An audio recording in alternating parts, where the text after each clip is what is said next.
ଦିନକର କଥା ଶିକାରୀଟିଏ ଜଙ୍ଗଲରେ ହତାଶ ହୋଇ ବୁଲୁଥିଲା। ଦିନ ସାରା କିଛି ଶିକାର କରି ନ ପାରିଥିବାରୁ ମନ ଦୁଃଖରେ ଘରକୁ ଫେରି ଯାଉଥିଲା। ହେ ଭଗବାନ, ସାରା ଦିନ ବିତିଗଲା, ଗୋଟିଏ ହେଲେ ସାଧାରଣ ଶିକାରଟିଏ ବି ହାତକୁ ଆସିଲାନି। ଘରେ ସେପଟେ ମାଇକିନା ଜଗି କରି ବସିଥିବ। ଗଲେ ତାକୁ ପୁଣି କ'ଣ କହିବି? ଓହୋ, ଏ ଖରାଟାରେ ତଣ୍ଟିଟା ବି ଶୁଖିଗଲାଣି। ଯାଉଛି ପାଣି ଟିକିଏ ପିଇକି ଏଠାରେ ବିଶ୍ରାମ ନେବି। ଠିକ୍ ସେତିକି ବେଳେ ଗୋଟିଏ ସୁନ୍ଦର ଶୁଆଟିଏ ଆସି ସେହି ପୋଖରୀ ମୂଳରେ ଥିବା ଗଛଟି ଉପରେ ବସିଲା।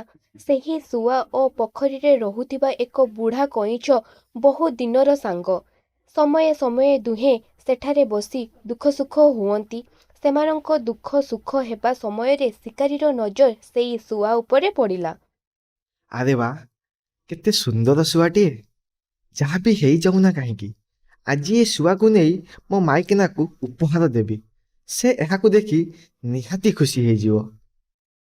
ଏହା ଚିନ୍ତା କରି ଶିକାରୀ ଜାଲ ସାହାଯ୍ୟରେ ଶୁଆଟିକୁ ଧରି ବହୁ ଆଡ଼ମ୍ବରରେ ମୁଣାରେ ଭର୍ତ୍ତି କରି ନେଇଯିବାକୁ ବାହାରିଲା। ଠିକ୍ ସେତିକି ବେଳେ ଶୁଆ କହିଲା, ନାଇଁ ନାଇଁ ଶିକାରୀ ଭାଇ, ମୋତେ ଛାଡ଼ି ଦିଅ।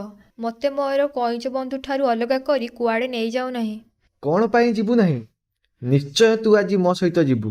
ମୁଁ ମୋ ସାଥିରେ ତତେ ଆଜି ନିହାତି ନେଇକି ଯିବି। ଏହା ଶୁଣି ଶୁଆଟି ବହୁ ଡରିଗଲା ଏବଂ ସେ ନିଜର ଭୟକୁ ଦୂରରେ ରଖି ଏକ ଉପାୟ ଚିନ୍ତା କଲା। ଠିକ୍ ଅଛି ଶିକାରୀ ଭାଇ, ମୋତେ ତୁମ ସହ ନେଇଯାଅ, କିନ୍ତୁ ଶେଷ ଥର ପାଇଁ ମୋତେ ମୋ ବନ୍ଧୁ କଇଁଛ ସହ ଥରୁଟେ ଦେଖା କରିଦିଅ। ଏହା ଶୁଣି ଶିକାରୀ ଶୁଆକୁ କଇଁଛ ସହ ଦେଖା କରାଇବା ପାଇଁ ପୋଖରୀ ପାଖକୁ ନେଇଗଲା। କଇଁଛ ମଧ୍ୟ ସବୁ ଶୁଣୁଥିଲା ଏବଂ ଶୁଆର ଅଭିନୟକୁ ବୁଝିପାରି ଶିକାରୀକୁ କହିଲା, ଶିକାରୀ ଭାଇ, ତୁମେ ଯଦି ମୋ ବନ୍ଧୁକୁ ଛାଡ଼ିଦେବ, ତେବେ ମୁଁ ତୁମକୁ ଶୁଆଠାରୁ ବି ଅଧିକ ମୂଲ୍ୟବାନ ଜିନିଷଟିଏ ଦେବି। ଆଚ୍ଛା, ଶୁଆଠାରୁ ବି ମୂଲ୍ୟବାନ? ହଉ, ଠିକ୍ ଅଛି। ମୋତେ ସେହି ମୂଲ୍ୟବାନ ଜିନିଷଟି ପ୍ରଥମେ ଦେ, ତାପରେ ମୁଁ ତୋ ବନ୍ଧୁକୁ ନିଶ୍ଚୟ ଛାଡ଼ିଦେବି। ଏହାପରେ କଇଁଛ ତାର ବହୁ ଦିନରୁ ସଞ୍ଚୟ କରି ରଖିଥିବା ଏକ ମୁକ୍ତା ଖଣ୍ଡଟିକୁ ଆଣି ଶିକାରୀକୁ ମନ ଦୁଃଖରେ ଦେଲା। ଏ ନିଅ ଶିକାରୀ ଭାଇ, ବର୍ତ୍ତମାନ ମୋ ବନ୍ଧୁକୁ ଛାଡ଼ିଦିଅ। ଶିକାରୀ ମୁକ୍ତାଟିକୁ ଦେଖି ଲୋଭରେ ଶୁଆକୁ ତଳେ ଛାଡ଼ି ଦେଇ ମୁକ୍ତାକୁ ଧରି ପକାଇଲା। ଆରେ ବା, ସତରେ ତ ଗୋଟିଏ ଶୁଆ ତୁଳନାରେ ଏହି ମୁକ୍ତାଟି ଅଧିକ ମୂଲ୍ୟବାନ। ଆଜି ଏହି ମୁକ୍ତାକୁ ନେଇ ଯଦି ମୋ ସ୍ତ୍ରୀକୁ ଉପହାର ଦେବି, ସେ ତ ବହୁତ ଖୁସି ହେବ। ଏହା ଚିନ୍ତା କରି ସେ ଲୋଭୀ ଶିକାରୀ ମୁକ୍ତାକୁ ନେଇ ପଳାଇ ଯିବା ବଦଳରେ ଓଲଟା କଇଁଛ ସହ ଚାଲାକି କରିବା ପାଇଁ ସେ କହିଲା, ଦେଖ କଇଁଛ, ଏହି ମୁକ୍ତାଠାରୁ ଶୁଆର ମୂଲ୍ୟ ତ ଅଧିକ। ତୁ ଯଦି ମୋତେ 2ଟି ମୁକ୍ତା ଦେବୁ, ତାହେଲେ ଯାଇ ତୋ ବନ୍ଧୁକୁ ମୁଁ ଛାଡ଼ିବି।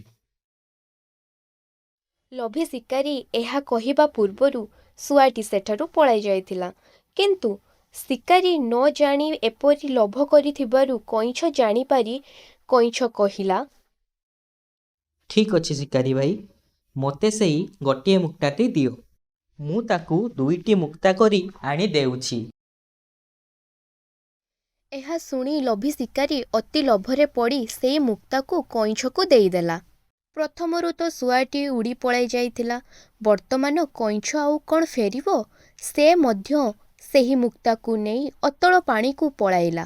ଶୁଆ ଓ ମୁକ୍ତା ଦୁହେଁ ଏବେ ସୁରକ୍ଷିତ। ବର୍ତ୍ତମାନ ଶିକାରୀ ନା ଶୁଆକୁ ପାଇଲା ନା ମୁକ୍ତା। ଅତି ଲୋଭର ପରିଣାମ ନିଜେ ବୁଝିପାରି ମନ ଦୁଃଖରେ ଘରକୁ ଫେରିଗଲା।